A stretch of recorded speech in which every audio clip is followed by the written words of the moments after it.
with the tampering charge levied against the Miami Dolphins, we find out that dating back to 2019, Tom Brady was engaged in multiple conversations with the Miami Dolphins during the season, outside of the tampering period, or within the tampering period. How does this work? Outside of the legal tampering period, who knows? It was illegal that they were talking, I guess, during the season.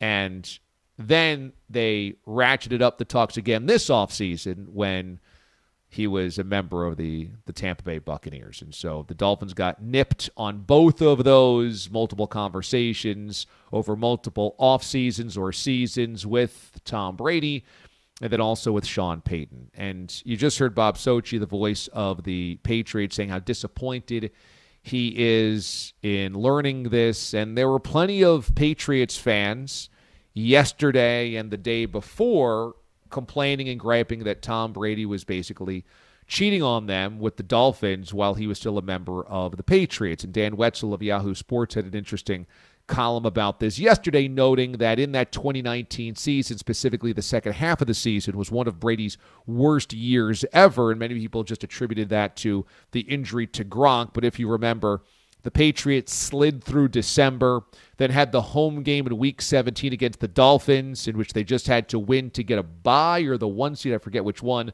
at least a bye. I think the Chiefs were still the one seed. And that's when they lost to the Dolphins at home.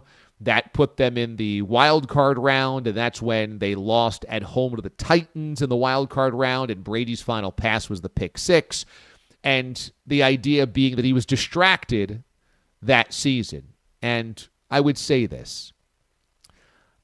I understand why it's not a great look that Tom Brady was potentially engaging with another team while he was still playing for the Patriots. But this just illuminates how miserable he was and how much Belichick and the organization squeezed the life out of him. I mean, I don't think that Brady preferred to leave if he got the things that he wanted. I don't think he preferred to leave if Belichick was easier on him, if they didn't nickel and dime every single contract, if they gave him better weapons, if they made his life a little easier. But, I mean, look, I know it doesn't look great, but if you beat somebody into submission over 20 years, do you not expect them to look and, be enchanted by the idea of something else? Now, could Tom Brady have simply had his agent just hold off until the day after the season, hold off until, it was technically legal? I suppose. But the fact is his head was going elsewhere because he got beaten in a submission over 20 years. And even in doing so, he delivered 6 championships and 9 Super Bowl appearances. I mean, I don't know if you could really ask for anything else from Tom Brady. It would be like over the course of a 20-year marriage telling your spouse how terrible they are every single year on their anniversary, and they just keep cooking you dinner or keep earning a great paycheck or keep taking the kids to school or whatever.